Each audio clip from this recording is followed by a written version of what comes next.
Welcome to the Existential Empath Podcast.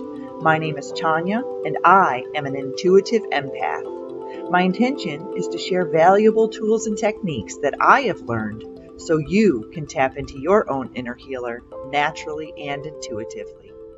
Welcome back, everyone. I hope everyone is doing well. Well, today, boy, do we have a show for you. We are going to dive into, do we live in a simulation, the Holographic Universe Theory and the Quantum Hologram. And so, for those of you who listen to my show, I often talk about things that expand our consciousness, that have us thinking outside of the box. And this is where we're going to go today with this show. So I have two guests with me. Guests who have actually been on my show before separately, but I thought, how fun would it be to bring them both on together to talk about this really fun topic. So I have Jessica Jones here with me today. She is also known as the Cryptid Huntress. She's a paranormal investigator and remote viewer based out of Georgia. She's the host of Spaced Out Radio's Off the Trails, and she has her own YouTube channel as well called The Cryptid Huntress. And Jess has been on my show before. We've talked about remote viewing, and I've been on her show several times, and we've also done some really neat targets. So welcome, Jessica. I'm excited to have you on the show today. Thank you, Tanya. I'm so excited to be here. Thank you. And last but not least, we have Barry Littleton here with us today. And Barry is a medium, a near-death experiencer, a hypnotist, and an avid researcher of the unknown. He also has his own YouTube channel called Barry Littleton. And tell you what, guys, you need to check out his YouTube channel. It has a lot of information. And so Barry is going to bring a very unique perspective to the show today. So I am really thrilled to have you on the show with us today, Barry. Thank you. Thank you, Tanya. Appreciate you having me. Hello, Jessica. Good to see you both. Barry? Good to see you again. So the three of us this isn't our first rodeo talking about this stuff, right? So we've had our own shows and we've been on each other's shows, and we kind of talk about this stuff sitting around the campfire. If we were to meet in person, where we've got this virtual relationship here, and that's exactly what we're going to be talking about today. So the idea that our reality isn't entirely real is a theory that dates back to the beginning of human civilization. And many societies actually held the belief at some level that our human existence occurs in a state of illusion or even in a dream state. And so we may experience linear time, but we're actually experiencing a virtual reality experience. And all three of us have had experiences that could play into this role of the holographic universe. And so the way I kind of look at it is, say you're in a flat area and you're looking all the way out to the horizon, right? So you can see as far as your eye can see, and you can see as far as matter will show us. However, we know that there's a point beyond what we can see on that horizon, right? And so where the holographic theory comes into play, it's really where we know that there's other realities there, but we may not be able to physically see them. However, if we're in the right frequency or the right vibration, sometimes that happens, right? So I know that each of you have had situations where you've experienced a glitch in the matrix. And Jess, you even have a show called A Glitch in the Matrix. And I know I have too. So I want to talk about Dolores Cannon's Backdrop, people. I want to talk about different movies that have shown us this holographic universe and the quantum hologram. And I also want Barry to talk a little bit about the science behind it later on in the show, because I know that he is really in tune to all of that. He's done his research and he's got a valuable amount of information to share. So why don't we start off with you, Jess? Why don't you share a story where you have experienced a glitch in the matrix or backdrop people or holographic universe? Yes, I've experienced all of that. And I really had one of those aha moments when I was doing a show one night with a wonderful man named Frank Jacob. Okay, he's a filmmaker and a documentarian. He lives in Germany now. But he came on my show at Spaced Out Radio, and we were talking about timeline shifts and CERN. It was the weekend before CERN was being turned back on. About 2 or 3 months ago, I guess. And we were talking about how we have a timeline split, okay, and how half of the people that I know have gone in one direction and the other half have gone in another direction. We're on totally different timelines. It's like I started noticing that we don't speak the same language anymore. It's like we don't hear each other anymore, and that's was a clear sign that something was off. Okay, this is not the same reality that I lived in. It's almost like I could tell that I've gone into a different timeline. Well, I was having some issues with people, really bringing me down about my shows and being very critical about things that I do, people that I don't know. Leaving bad comments and stuff. And I felt like it was almost like a force that was trying to stop me from doing what I was doing. And so Frank, we were talking about that, and Frank mentioned, are those people even real? Yeah. Okay. And that blew my mind, because here I am, I'm just a lonely little human here, having a human experience. And I have emotions, and I get upset, and I was letting myself get upset, worrying about what other people thought about me and stuff. And when he made that point as to, well, are those even humans? Are they even real? It could be like a computer program, trying to change what you're doing or stop you from doing what you're doing. It changed my life, Tanya. It really did, when he said that. So that was quite the glitch in the matrix there. So yeah. And I've heard this concept called a frequency gap. It's basically, if someone is not on your frequency, all you hear is white noise, and you don't actually hear them talking. And what kind of came to my mind is on Charlie Brown, when the teacher's like, wah, wah, wah, wah, wah, wah. I've actually had this experience happen to me. And I don't know if this is an actual concept of the glitch in the matrix, but it's like when you you start to work on expanding your frequency. I noticed when I lived in Daytona Beach, when I started working on my vibration, I would go to work and I would have cars literally pulling up to me and flipping me off. And I'm like, what the heck is going on? And it was like very similar to how you had people commenting on your shows, trying to kind of lower your frequency or pull you back into the matrix. And so when we talk about the matrix, I started to, in my mind, rationalize them. Like when Neo started to wake up, from the matrix, recognizing that he was in a matrix.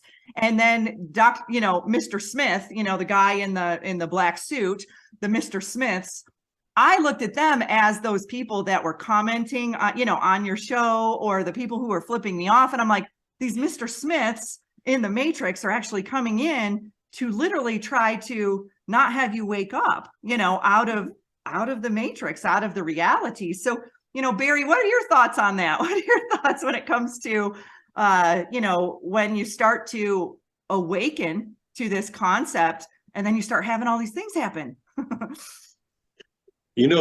Sometimes I think for a lot of us, it seems like we're chasing after this stuff, chasing after the paranormal, after the metaphysical, but when reality, it's chasing us. You know what I mean? I think that's what's going on a lot. I find it fascinating to hear the reference that was just made about the Matrix and all that.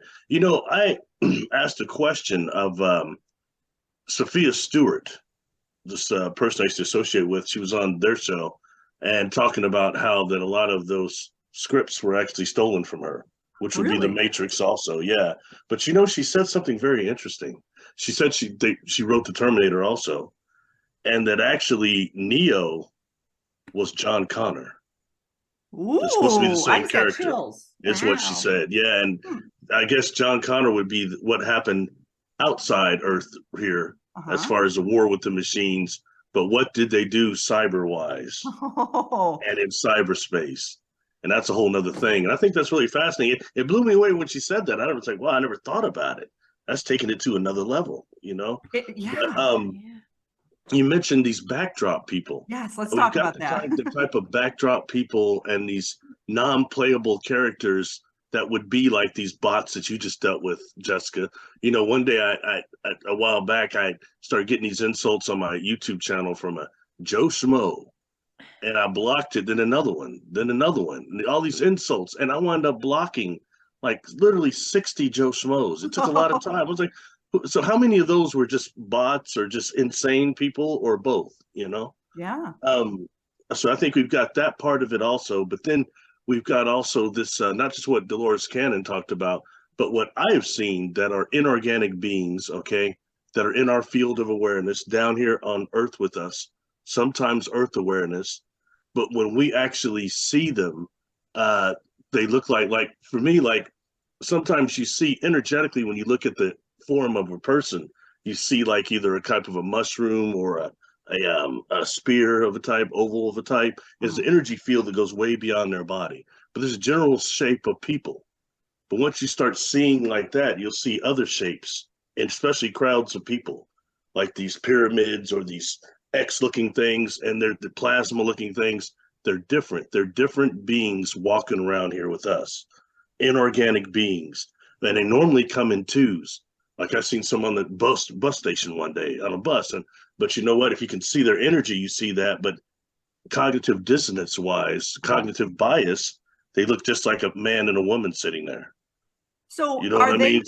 in our third dimensional reality, or are they in another frequency, Barry? I believe they're here. They're inorganic beings here in our third dimensional world, but they're projecting things that are triggering our cognitive dissonance. And they do it all the time in the dreamscape. When we're in dreaming, they really come in a lot. And they often look like objects that are very obtuse in your field of awareness. Or also they come, the bad ones seem to come as your loved ones, and they'll torture you in your dreams. Your loved ones saying horrible stuff to you, starting these fights, what the heck? Getting your emotions to flare. Yes, there's inorganic beings feeding on you. You know what I mean? So it's a matter of really dealing with dreaming, and like something that was really hard for me, just seeing my hands and being able to focus my cognitive awareness around full cognitive transition of abilities. That's hard, okay? But once you can even do a little bit of that, you start realizing something, that you're in the middle of an electron impulse and a bunch of phantasmagorical images. So then you try to isolate what other energy generating beings and forms are in your field of awareness. Yeah. Whole other thing going on. Those are the ones that masquerade right in front of us, both there and here in the third dimension. So I'll shut up with it there. And a little bit left. It reminds me of a movie set, because the experiences that I have had, it's almost like they're like cue the movie, cue the scene, and then I'll see someone walk by with their dog, and then I'll go do something and come back, and then the person is walking by the same way with their dog, and I'm like, did I just experience a glitch, in the Matrix? And so, this is where the Truman Show with Jim Carrey, and I'll give a brief overview of what the movie is about. Basically, Jim Carrey is born in a matrix. He's born in a domed reality, okay? So he doesn't know any differently. He thinks that what he lives in is a reality. However, there is something outside of his reality that is producing it, directing it, everything that happens to Jim Carrey in the movie. So everything is scripted from the day he was born all the way through the time he realizes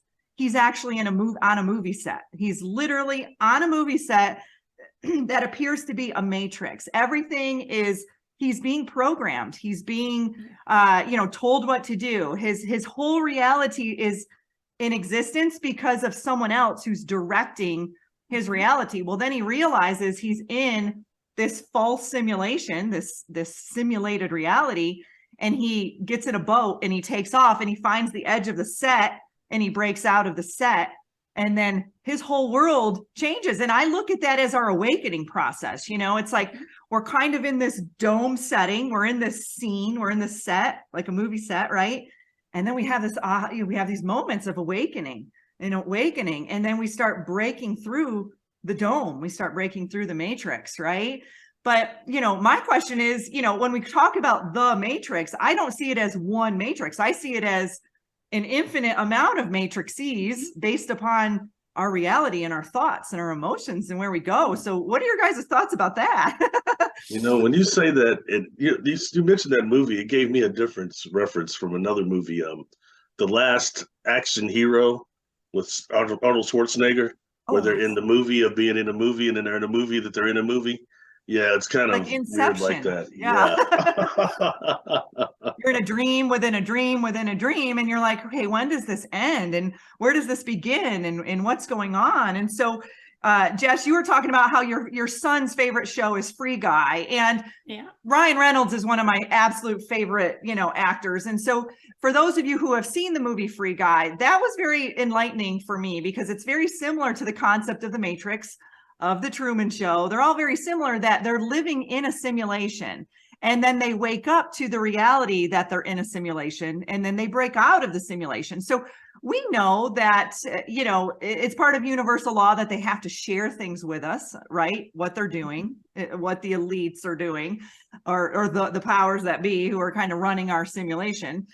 And so how best to do it than through movies, right? Because movies are ways that we can open ourselves up to, oh, that's not reality, but really, is it reality? So do you guys have any examples of things, of movies where this holographic, simulation comes into play that comes to mind for you guys? Yeah. Well, I think it's also not only movies, I'm thinking video games as well. It's like, they call it programming for a reason, right? Like all the TV shows and everything that's on television, even on Netflix. Okay. And all those computer, internet, streaming sites, it's all for programming, and it's bigger than just us. There are algorithms now. It's almost like the Matrix has a tight hold on society now because it's all coming from computer programs and stuff like that, which are programs as well. So there's TV programs, computer programs, we're all programmed. And so it's all about busting out of that program and escaping the Matrix, of course. But yeah, every single television show, anything that you can watch is a part of programming, in my opinion. Case in point, all those murder shows that come on, we've talked about the First 48 before. I used to be my favorite show, or even these shows about serial killers that are on right now. It's programming the public. Okay. It's programming them to not only accept cannibalism and murder, but it puts people on a pedestal that have committed murder and homicides and things like that. It's making it okay in the back of their head, not necessarily okay, but lessening the severity of it. It's numbing us, really. It is. It's numbing us to programming. Yeah. It's just a weird, it's just, that's something that I've noticed, is a very strong programming tool. And, any kind of,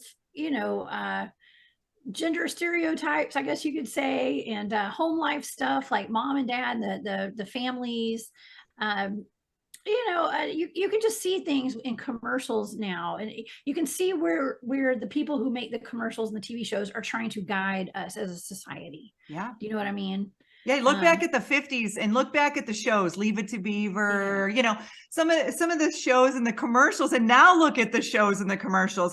You turn on Netflix and everything is a satanic ritual. I'm not going to lie. It's like every show on there has someone eating someone or blood or doing some ritual or whatnot. And you didn't see that stuff in the 50s, but what you saw in the 50s was very Stepford Wife-ish, very, man goes to work. I just watched Edward Scissorhands over the Halloween, weekend. That movie is very programmed. You see, they all leave, they have the same color cars, or they have different, pastel colored homes, and all the husbands leave at the same time. And then all the wives congregate to gossip. And then, but that's what I think about when I think of the 50s. It's like, you think about, and I look at that and I think, wow, that's when the Matrix was really intense. But then you look at us now with all of our technology and you're like, we're probably more in the Matrix than they even were in the 50s. Yeah, it's been a progression there. Leave It to Beaver. Warren Cleaver was doing his lawn, mowing his front lawn with the 3-piece suit on. Come on, that's... And and did Jude ever leave the kitchen? Did she ever take the apron? She ever take the apron off ever? She came out of school. She had the apron on, didn't she? Anyway, with a nice dress and nice shoes with some heels on it, and with the apron. But it's like, look at where we've come. But also, we talk about, the extraterrestrials and how that was really. People started to wake up back in the 50s, to the idea of, us not being alone, but then the Matrix shut that down really fast in the age of, Eisenhower and all of that. So it's like, you really can look back at the last 50 or so years and kind of see, where it's like, okay, the matrix, it'll expand a little bit, but then it's like, it restricts us and brings us back in. And, Jess, we've talked about the Mandela effect on your show before. And I think that falls into the computer simulation and, and how we're timeline hopping and how, Well, what you just described was a time edit. The Mandela effect is so often called that, but really it's a time edit and a time shift. And you just described that. It's something similar to that, like you're going down the street and the house that's on the other side of the street's on the other side of the street all of a sudden, or it's just painted a different color when you know it wasn't the day before. Or Chick-fil-A is spelled differently. Remember that really gives you that. Like when I first moved to Spokane, I would go to the Starbucks and sit there with my computer and I would work on my website. I would do stuff. And I did this for like a year. I would go to the Starbucks. Well, then I moved over to Idaho and I went back over to that area and the Starbucks was nowhere to be seen. It was gone. There was a gym there. Well, I went into the gym and I asked the guy, when did this gym, was it built here? Because I used to come to the Starbucks. He looks at me all weird and he's like, this gym's been here for like 15 years. There's never been a Starbucks here. And I'm thinking, what just happened? So I personally experienced that time slip that you talk about, Barry. And it makes you feel like you're crazy because you're like, what just happened? Let's go down the rabbit hole a little bit, tie this together, okay? When dealing with also the holographic universe, and it doesn't shock me at all that what his name, Michael Stephen Talbot, was like a lifelong experiencer that was a client of Bud Hopkins. Doesn't surprise me to hear that. But like tying this kind of into contact scenarios also, okay, and this type of a time edit technology, all right, and also virtual reality scenario technology, like I've been exposed to in experience, where actually physically this helmet is on my head and they're telling me it's for frame of reference. Our vibration is too different for you to have a frame of reference for the communication. Then they start warning me that this type of a virtual reality type of scenario technology has been used to deceive people by lower vibrational entities or creatures, beings. Okay, so that deals with another factor during our contact experiences, that we could be dealing with beings that aren't just capable of giving us holographic projections consciously through our optic nerves, but they also have technology that will assist them in doing this also, to where we can't know what's a hologram and what isn't. You start dealing with particle synthesis, and then you start having more physical type of holograms. Something like Star Trek represents quite a bit on the hologram, the holodeck. The holodeck, but except more things you could touch even more. That's kind of what you're dealing with there. Maybe a type of technology we haven't quite got yet. But when dealing with this virtual reality, that's very, very real. And we have to be aware of that, Yeah, there's a new show on... And when the presence of time technology also, that is a lot of that in the private sector that we don't hear about by humans like us. But sometimes when they're messing with this technology and it creates these, whatever it is, edits in the time stream that normally happen during high solar activity, okay, it creates within us as time sensitives like you two a type of deja vu effect. We start experiencing deja vu.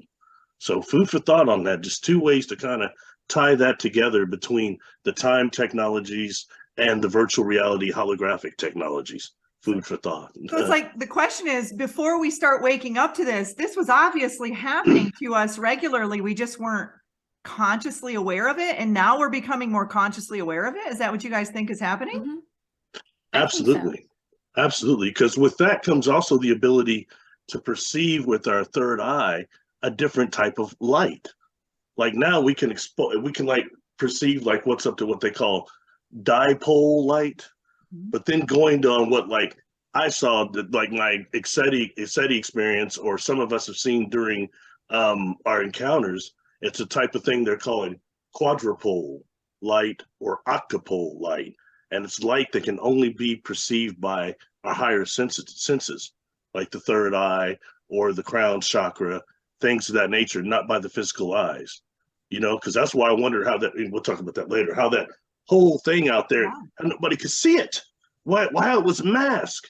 And I kept standing out at this place looking at this holographic mountain and saying, well, this crap isn't what it appears to be in some way or another.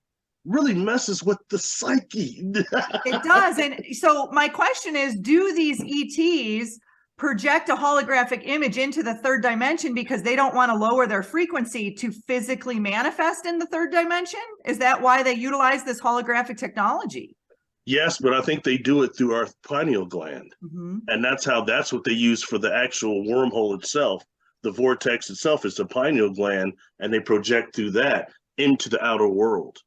Oh. So it's the same way that they do that. Some of the dark forces do that to influence our negative emotions. It's just a different level of this type of a contact that's going on right now, because we can't see what's around us with these multiple frequencies. Mm-hmm. And since our brain is like a tuning fork, and most of our pineal glands are calcified because of all of the nonsense they've been giving us. Because I know Jess talks about that a lot on her show. Decalcify. You made a comment on the show the other night. I literally laughed out loud. I don't even remember what it was, but it was about the water. And it was just really funny. I am a huge proponent of taking the fluoride out of your water. Okay. With a good water filter. I always talk about that. Yeah, with this holographic stuff that the ETs do. I mean, I've had contact with ETs before. I've seen them with my own eyes on several occasions, at least two main ones. And I've also had ghost experiences growing up, and I believe that those ghosts could have been ETs. So what they do, and even with the Bigfoots that we encounter out when we're doing research, they're able to do what we call a screen memory. Okay. So all of this is connected, in my opinion, right? So, because they can change the way you're viewing things. And you got to think, like, there's all this holographic technology that people use now, even for concerts. I mean, we may have a hologram president right now. I don't know. We could have all sorts of stuff. Could be holograms. Yeah, a little glitchy, but yeah, we don't know what we're seeing. We don't know what's real and what's not anymore. Okay. It's so easy to change our perception through using this holographic technology. And then to take it another step, what about cloning? Yeah. Okay. And these cloning factories, who's even real anymore? Or half the people out here, falling down. I mean, we see a bunch of videos of people glitching out and stuff. Are those robots? Are they real people? I mean, what's going on? And I've seen that personally with my own eyes. I was at the grocery store one time talking to this person, and this woman went like, and her eyes were flickering. And I was like, I don't think she was real. I don't think she was human. And so, and I'm recognizing this clone stuff specifically with celebrities. Like, I was watching a show the other night called Big Sky, and there was a girl in it. And I thought, oh, that's the girl who's in Grey's Anatomy. And I texted my sister. She's like, that looks like her, but I'm not sure that's her. So then I started to research it, and I began to realize that there's a lot of celebrities that are in certain shows that now they have like a clone, or they have a doppelganger, or they have another actor or actress that looks exactly like them. And so I love to talk about the cloning stuff because I think it's going on. Wake up, it's going on, it's happening. I have had my entire life people tell me and my sister, you look exactly like someone that I know. And I'm thinking, how many clones do I have out there? Because this has happened to me my whole life. So Barry, what do you think about all of this and the cloning? Well,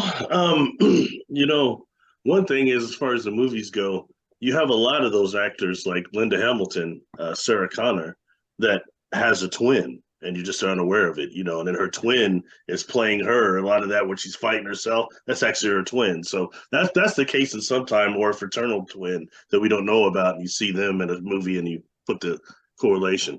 But as far as cloning goes, there's another thing that's called resurrection technology that a lot of contactees talk about, and it's different to what I've seen, but it different than the type of technology I've seen. But yet it's a thing that allows clone bodies to be drawn, certain devices that will try to lure immortal souls into these clone bodies, so that takes us into the theory of soul traps. Mm-hmm. So from what I've seen with the earthbound spirits I've dealt with too, it's a lot of this is when we come out of these bodies, it's like if you get a really good 8 or 9 hours sleep, where you go a little bit beyond REM, you know what I mean? You're deep. Uh-huh.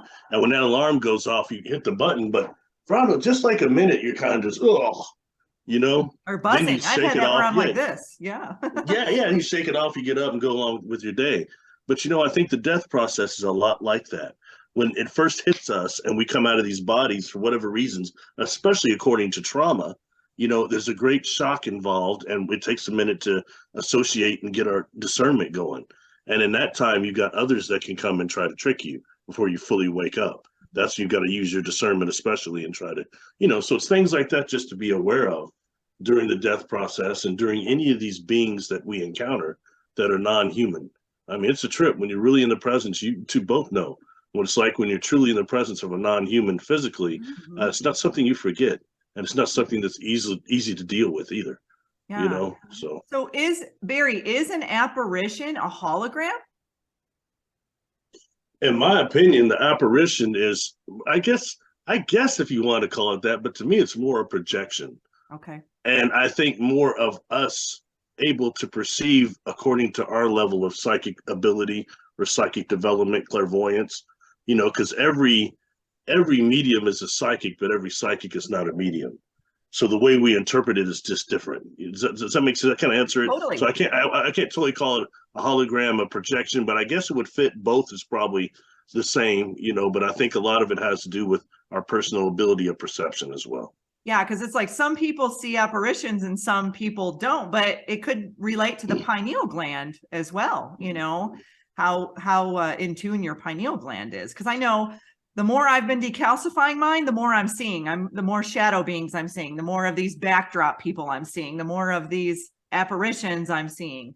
So, and I think for me, just decalcifying my pineal and healing those past regression aspects of myself, probably closing that aspect off, my clairvoyance, I am also beginning to tap more into my mediumship for sure. What do the shadow beings you're seeing look like? So I saw them for years when I worked in the hospital. It was just a dark image of a figure of a person, but I'm seeing them more now in my peripheral. It's like I'll be doing something and then I look, and then straight on, I'm like, oh, I don't see anything. But then I go about my business and then I see a shadow. And it's always in my peripheral. It's never. You know why? The peripheral is in black and white. We don't think it is, but the peripheral is in black and white. Oh. That's why we can often see them like that.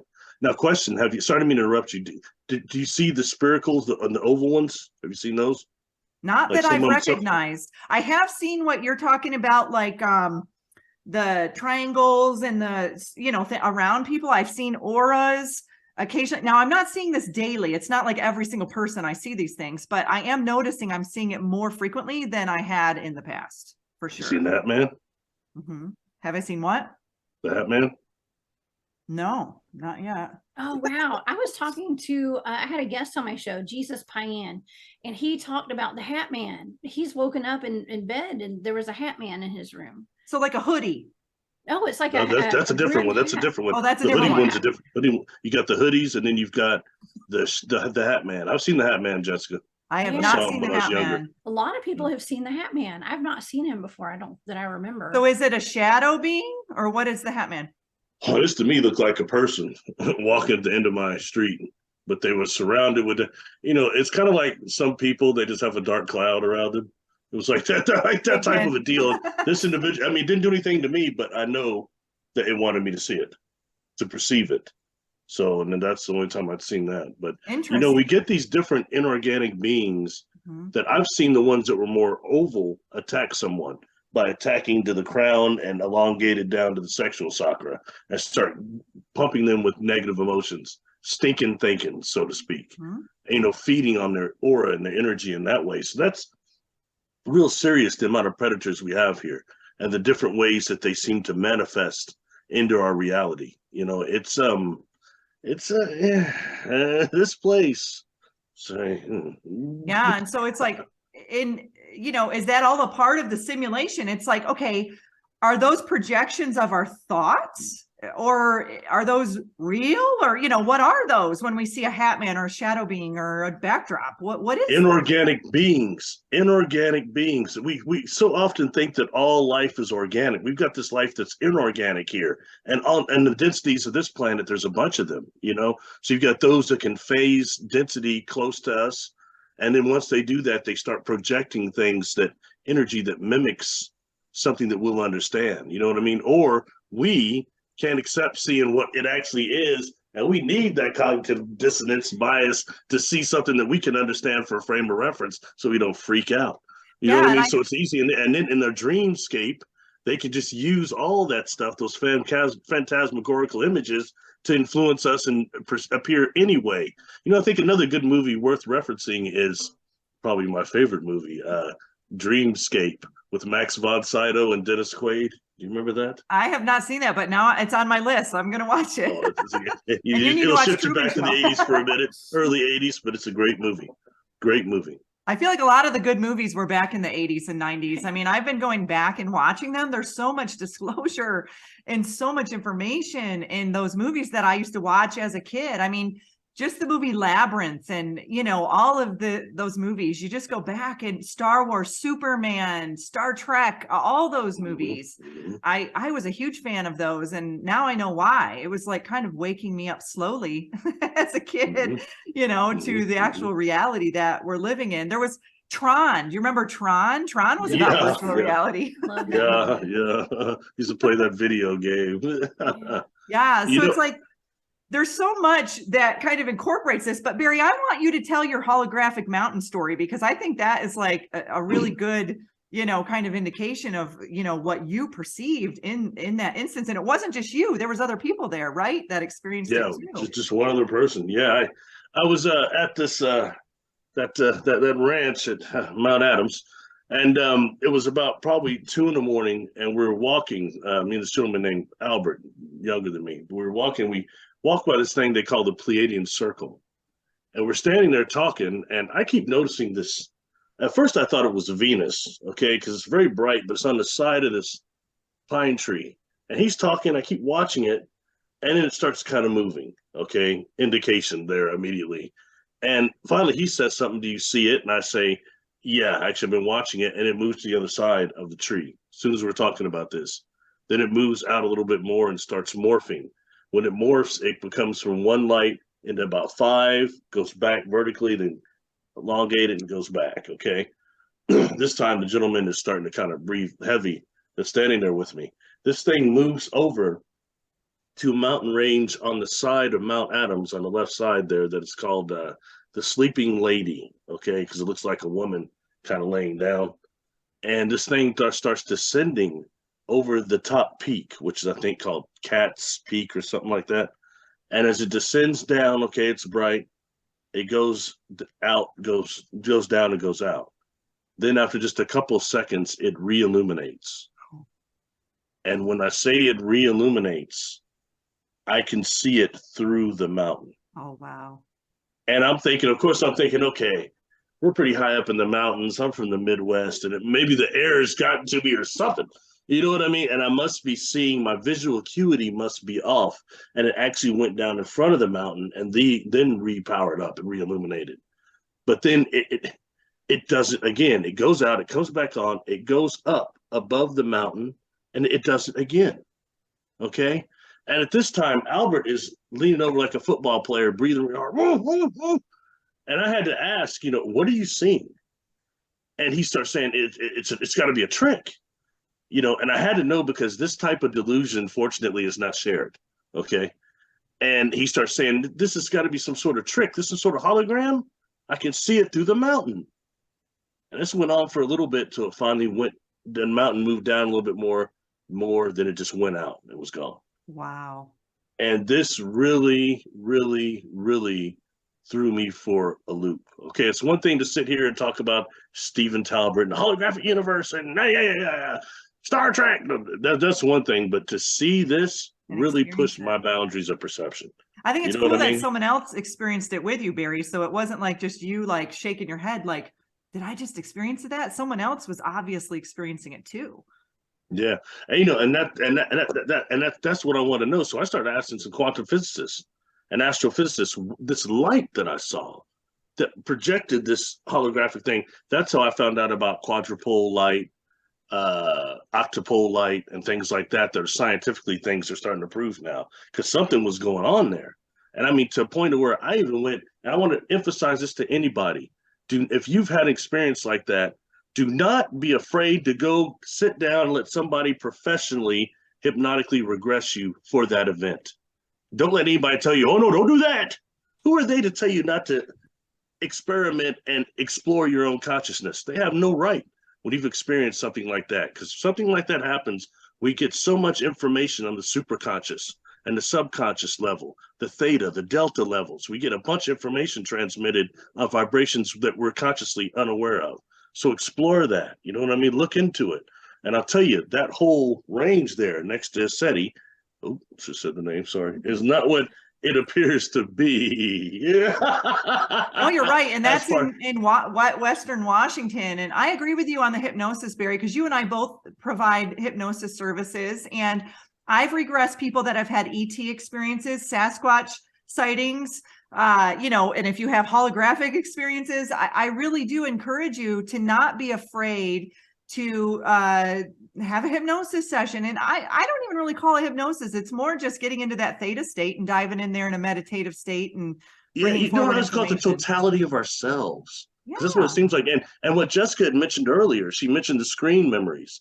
And I've had clients that we could get through the screen memories. They can put those up. But it's our subconsciousness, superconsciousness, it's our right.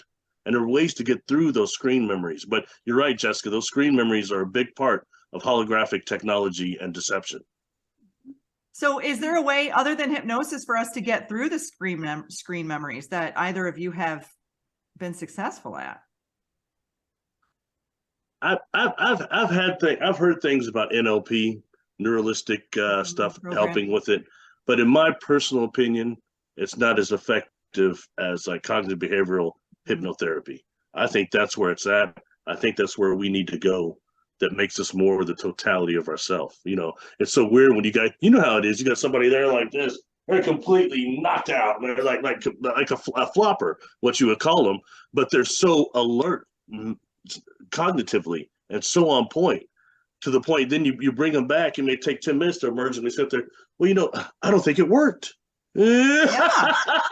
Or they're like, what just happened? And that's why I record my sessions so they can go back and listen for themselves, because especially when you're healing, I see that a lot with my EFT tapping practice. There'll be anxieties at 10, and then we get through the tapping, and then they're like, why am I here? Why did I schedule this session? And it's really funny because it's basically just reprogramming those neurons, those neural pathways. And so, and to take it to that next level of really diving deep and regressing yourself to that holographic experience, you're probably going to see it in a much more vibrant and more specific way than you would just even whether you dream about it or you even just talk about it. Because when you go into that, hypnotic state, you can just, you taste it, you smell it, you feel every sense, right? You realize quantum entanglement's real, exactly. Everything. Well, Exactly. And Tanya, also, that's what my team does. We're all trained in remote viewing. And so we speaking of hypnosis, okay, because there's certain types of modes of remote viewing, like enhanced remote viewing, you do get into theta.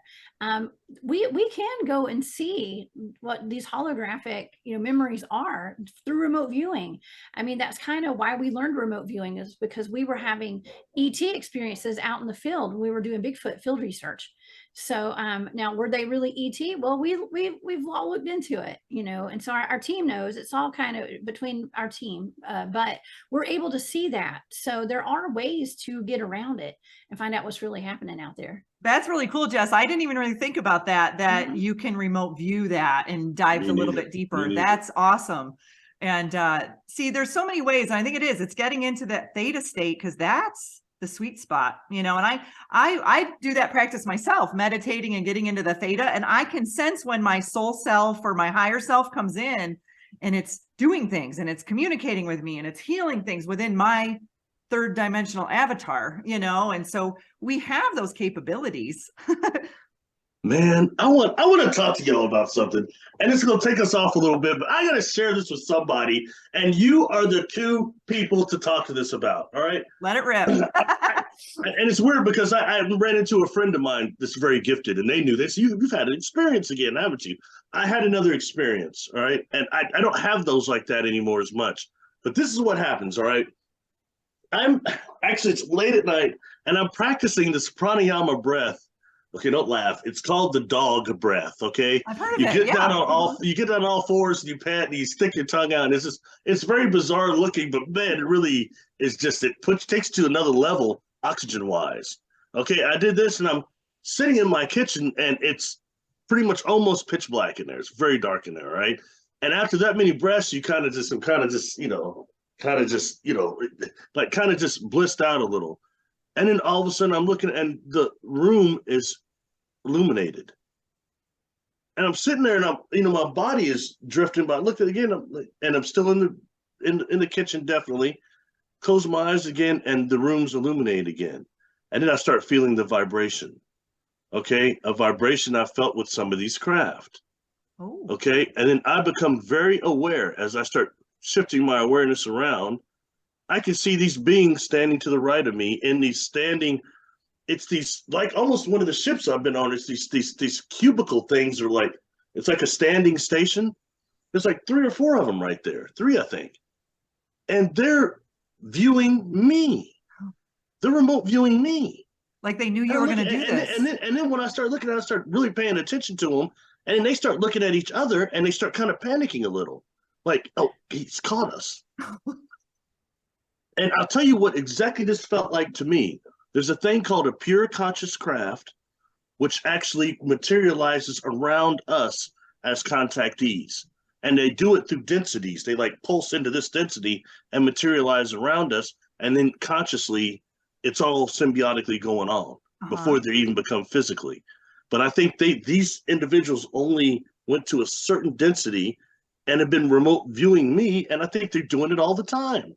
And I started realizing that watching how y'all do it and all this, when dealing with galactic trade routes and galactic communication, we did not just be doing it by light, but I think it's done by remote viewing by all these advanced civilizations.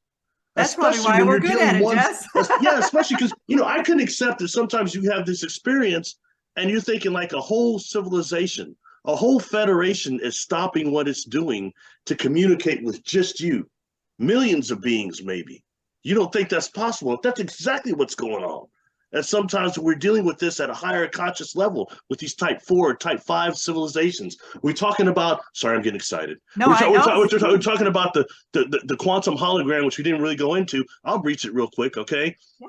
The quantum hologram and also the Akashic records. Let's just tie all that together. And with what we wouldn't think would be connected, which is black holes. Black holes, which actually people like Rudy Shields are calling MACOs, magnetically eternally collapsing objects, which actually are somewhat more luminous than we think. And it's not just that they pull everything into the black hole is crushed, like we were told when I was a kid. It's actually everything that goes into the black hole creates an exact copy is created on the surface, okay, of this MACO thing. And that's actually wrapped around the black hole like the accretion disk. So that's actually the hard drive of the universe. This storing of the universe, what we hear about the Akashic records. Now, the way that these black holes actually function, the way they actually function, though, is more like brain waves.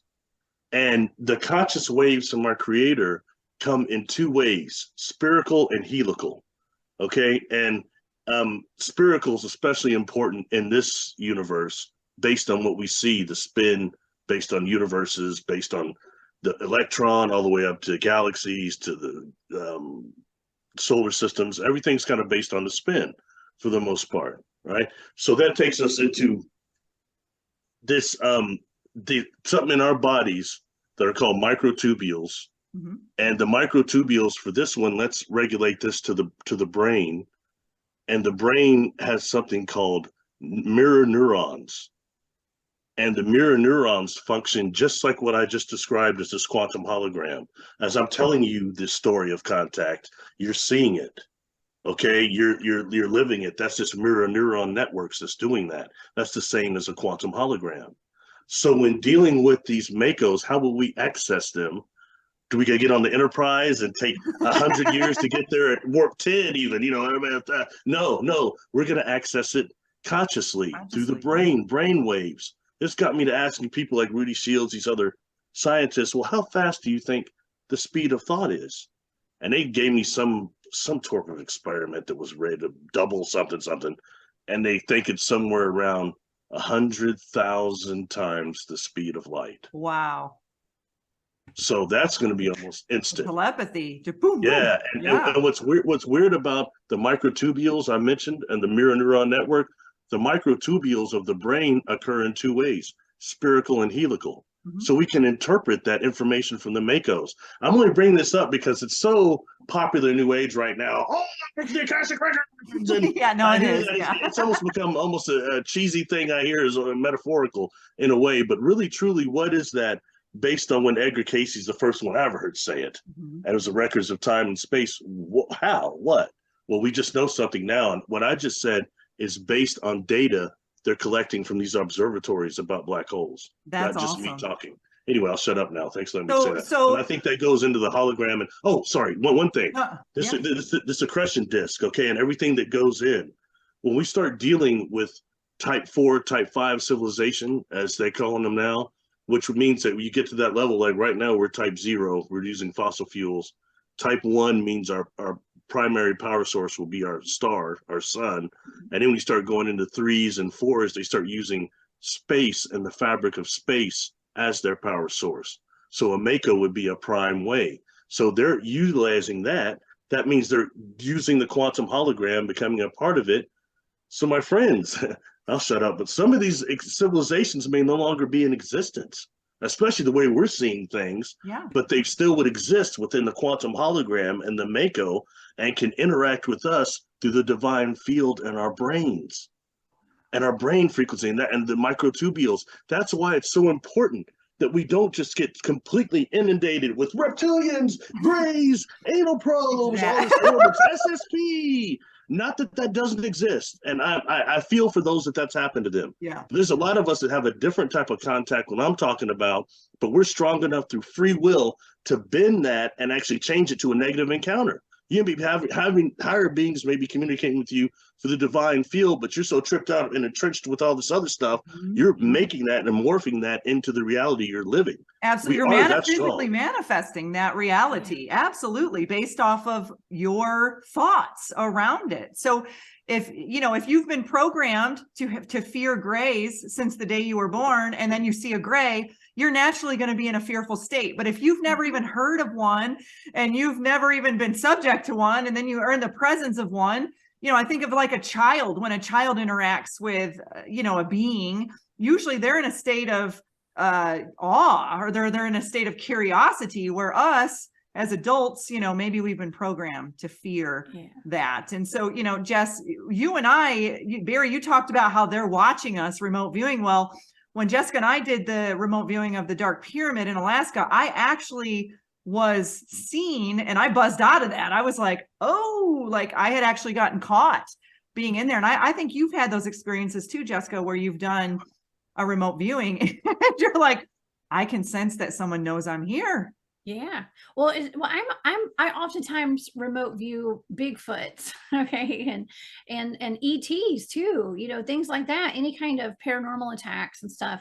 I look into those things, and I am detected sometimes in those environments. So we need cloaks. Absolutely.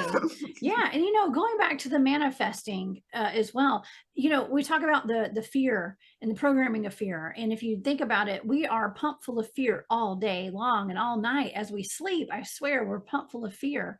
And so that's what people are manifesting is fear. Mm-hmm. And they do everything out of fear. And panic mode and all that kind of stuff. So that's something that I realized when I was busting out of the matrix was to stop living in fear. Yeah. And just to go with the flow. And it is what it is. Those are all my quotes and my my mottos now. Is just to, you know, I'm not going to live in fear anymore. Whatever happens, we deal with it when it comes. Okay. It is. And yeah. I even started to question when I started waking up. I was at 3 a.m, diving into Dolores Cannon's work. I was researching extraterrestrials. I mean, I was just rabbit holing it all night while I was going to a 9-to-5 job, and I was exhausted at work, and, you know, but I started to recognize my fears were coming up, that if I click on this website, the men in black are going to show up at my doorstep. Or, you know, I just was having these kind of more because it was things I was looking at were clearly not things that the men in black were going to show up at my doorstep. But that was my unrealistic programming that, you know, just watching even the subconscious or subliminals, like the movie Men in Black. Here come the men in black. Here come the men in black. That's what they're, and you sing that song over and over and over. So you naturally will subconsciously program that into your mind. They made a song out of it. They made a tune out of it. They made a movie out of it. So it's just naturally, you know, part of that matrix programming, that anytime you think outside of the box, or you start to explore things that are outside of the matrix, we will naturally in the beginning have a fear of whatever we've been programmed to have a fear of, right? Oh, yeah. Yeah. I mean, just the songs on the radio today. Do you ever notice that if you listen to an actual radio station, it's the same songs over and over and over again by the same, like 5 artists, okay? Yeah. Like in rotation. What is in those songs that they're trying to program people with? That's my question. And there's a Zac Brown band song that I hear it all the time. And it's like, and we don't have a lot of money, and we don't have a lot of money. It says that like 50 times, like in the song. So it's almost like it's programming a lack, you know, kind of program within the system. And then when you sing it and you have emotion behind it, you're literally manifesting when you sing a song. So just be more aware of what you're singing and what you're tuning into. And that was just one example of a song that I would listen to it, and I'm like, I'm going to stop listening to this song because it's kind of pulling me out of, you know, I'm actually manifesting that I don't have a lot of money. Exactly. I have noticed that same thing. And a lot of the songs, when I turn on the radio, you can't even listen to it because it's so vulgar. Especially with a lot of the rap songs today, because I like rap. I like every kind of music, and it's all about sex and drugs and just mostly sex. Very vulgar stuff. And that's where they harvest our prana. I grew up on NWA. Okay. So I know like it had a lot of cussing and gang stuff in it, but now it's just like vulgar sex stuff. And it's stuff like, it makes me not even blush. It makes me kind of sick hearing it. Yeah. It's just highly inappropriate in my opinion. And I am no, you know, I am no one to talk like that, because, you know, I've had a fun life, and I've had, you know, I am not a prude. Let's just put it that way. Okay. When it comes to cussing and all that kind of stuff and having fun or whatever, but it's bad. It's gotten really bad in my opinion. So yeah. And I have a hard time just because of the frequencies, because I listen to solfeggios all day, you know, and then I'll turn on the radio and it's like, it doesn't feel in tune to my body. So I struggle with that too. It's come a long way since when I walked out of my house one day, and I was listening to Electric Avenue. I walked out, and everything was lit up for just a second. You know, I was on Electric Avenue. I guess we've come a long way since that, huh? I like the 80s music. I go back to that, and I can jam out to that stuff. That's a great song too. I like that. I think I did a jazz dance to that when I was in jazz class in the 80s. Oh yeah, did some jazz class? That's cool. That's cool. Jazz hands. Yeah, that kind of stuff. That's funny. Well, listen, guys, I think we've touched on a whole lot of topics in this show, and the time has just flown by. And I've really enjoyed this. And I know we're probably just barely touching the surface. I know Barry has so much more information, but Barry, tell us, where can people find you? Where can they find your videos? Where can they learn more? A good place is YouTube. I'm on YouTube and Patreon. Most of my work is on YouTube under Barry Littleton. I don't even have a cool handle. I should probably get one. I'm also on Facebook and on Instagram under Barry Littleton. I try to do a little communicating there as well. And I have a website, barrylittleton.com, that's in need of some restructuring, but there's still some links there. So. Awesome. And how about you, Jess? Where can people reach out to you? Where can they listen to all your awesome shows? Oh, thank you. Well, you can find most of my stuff at thecryptidhuntress.com. And I also have a really cool YouTube channel, The Cryptid Huntress on YouTube. You can find me on Instagram at The Cryptid Huntress, and at _Jessica. I actually have a show on Spaced Out Radio every weekend called Off the Trails, where I bring in Bigfoot field researchers and just any kind of paranormal, experiencer and all that kind of stuff. It's a fun show. I've had both of y'all on there, and I've had Barry on there about, I don't know how many times. I've had both of y'all on my remote viewing shows. I actually have a remote viewing show. I just actually retired my one remote viewing show, and I might be starting another one here pretty soon. So you'll be seeing more of that. And also I'm on Twitter at Huntress Jessica on there, if anybody would like to follow me there. And on Facebook, Jessica the Cryptid Huntress. I think I covered it all. Okay. Yes. And check out both of their shows, both of their channels, because if you want to go down the rabbit hole, you'll have a good time. You've got plenty of content between Barry and Jessica to spend many hours, learning and exploring and expanding your consciousness. So I appreciate both of you for coming on the show today and just having this really fun, expanding conversation. Thank you so much. Well, thank you for having us. This has been a blast. Thank you. I appreciate it. It's been a pleasure. You deserve to navigate your life as an empath in alignment with health, happiness, and abundance. To learn more about the services that I provide, including Beyond Quantum Healing Hypnosis, EFT Tapping, and the Emotion Code, visit my website at www.thesoulcafe.org.